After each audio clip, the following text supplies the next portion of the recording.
Hey everybody, welcome back to my writing review. This episode is kind of different. It's a little different. This episode is basically like potential pilots for spin-off for character Painkiller.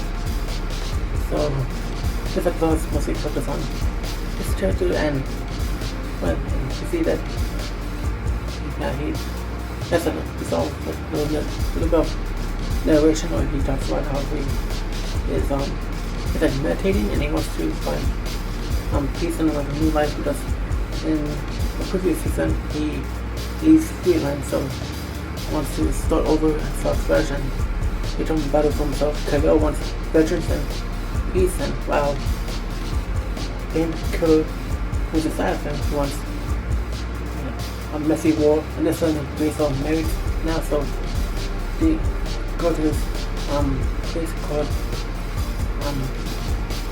Akashic Valley.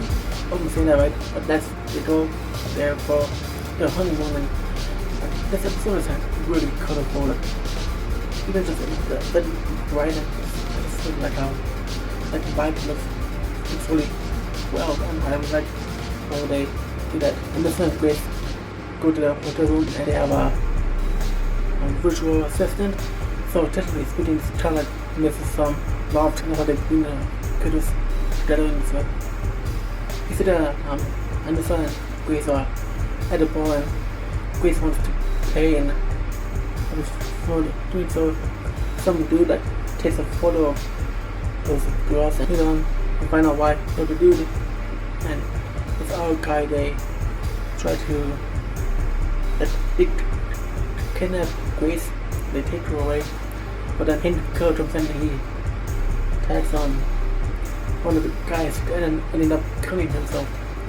It's that the dude who took the photos, he's the only survivor, he's the only one left, and we learned that camera he has doesn't take photos, that scans brains, so that's interesting. And I didn't realize, now it makes sense why he's taking a photo. Then particularly covered that he scanned them one day, just one day arrived there, maybe he's looking for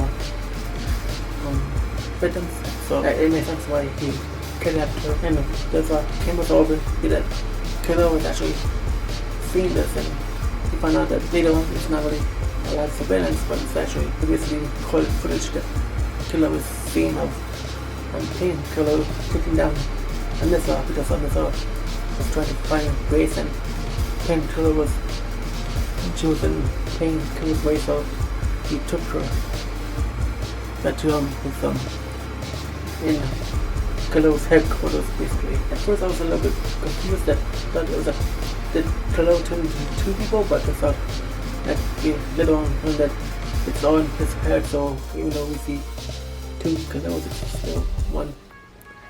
It's still one person. It's just we as audience are seeing like a visual of what's going on in his head. So as Painkiller and Khalil, and it's interesting the way that those two fight with each other. It's like I love to talk about how they mentioned the fact that back then Odell was weaponizing them because of Odell wanted to make a mess in Freeland and use Khalil. That's also one of the reasons why Khalil decided to leave. It's because he didn't want to hurt Jennifer and the rest of the family, but the fact that Anissa and Grace were there, I feel like that's what made Painkiller that would out in the world, that just have another main character. I really love how that everybody connects with them. I really love how they are interested in that. And time, I feel like this really makes sense. The fact that I think that at first nothing is going on, and then Anissa comes into play, and then at the Abide area, then Painkiller is active, so that it makes sense. I really love how they approach that. The fact that Anissa back then, she was fighting with Painkiller back then, and the fact that it seems like Khalil's like turning feral, that Painkiller wanted like round 2 face off with Anissa. It's like that type of thing, because he was trying to get rid of her. But like I said, it makes a lot of sense why he's out. So we'll learn a little bit more about Khalil's friends. Well, he's trying to, he's always trying to, reason with Khalil and also. So he basically wants to come from the slack because he saved him in some way, and also his friend Donald, he talks to the way he tells Anissa makes that we understand these characters a little bit more, and I really love that. I love that we have that. I feel like they explore these characters, they introduce these characters really well, and I really love how they show that they are relatable and also important to the story. So I really love how they approach that. The dude talks to the dude who again with his head, her brain is talking to a lady in later on in the episode. Turns out her name is Maya, because Phil and Khalil, they meet up with this lady named Wo, and she tells Khalil that her name is Maya, and that she's very dangerous, and she's that type of person who need an army to destroy, and see that this character is a bit red for possibility of Khalil being in danger if he messes with her the wrong way. So I like how they introduce the villain in this episode. I like how they show her what the way they introduced him was really well done. I feel like it wasn't too forced, and also it made sense of why she was doing what she was doing. But also we don't have all the answers yet. It was that she has victims, and they were in computers, and there's laptops around them, and Khalil creates 6 laptops, and then she has to find, and then he goes back to HQ to reduce kind of break. He tells Maya that he has a meta, which is Grayson. She wants to see Grayson, and we see that back in HQ. We see that Anissa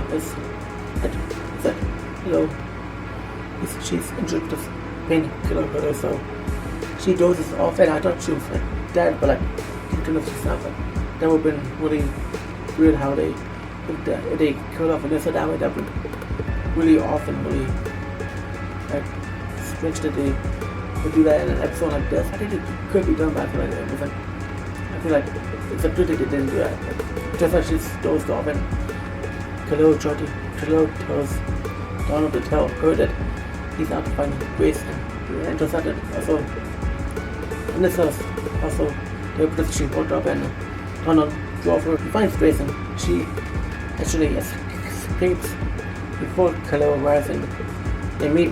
She meets up with Khalil, and she goes to she heads out. Khalil wants to leave, but Khalil is the one in control of the body, and he feels that it's best for him to die because he feels that he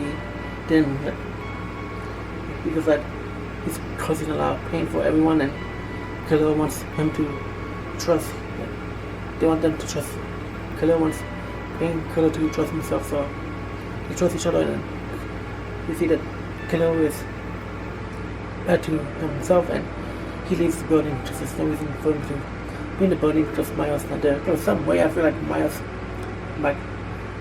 mind jacking their brains in some way, like half of their brains off. So in the very end, Khalil wants Anissa not to tell Jennifer where he's at, and she agrees, and I love how they try to reach each other in the very end. So that's a really nice thing for them, for Anissa to do, and I feel like they thank each other, and I really love that they have real reasons, meaningful reasons to thank each other for trusting each other in some ways. I really love that.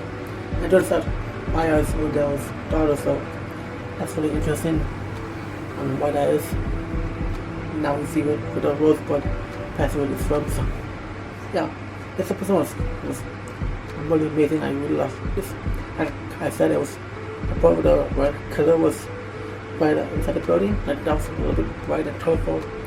the city doing. It was colorful, and overall, I feel like hopefully this spin-off that's picked up. I feel like Khalil is the type of character that it needs a little bit more exploring, and I feel like the fact that there could be a possibility where we can know a little bit more about his character a little bit more and understand the life that he wants to be part of and live in, all these things. So I hope it's like, I really am glad that this episode really showed us the potential Calloway has with being a really true character, and I feel like DC may have something really good on their hands. So yeah, thank you so much for watching. Here's the other black anime reviews I've done, and you can subscribe right here every day. Bye.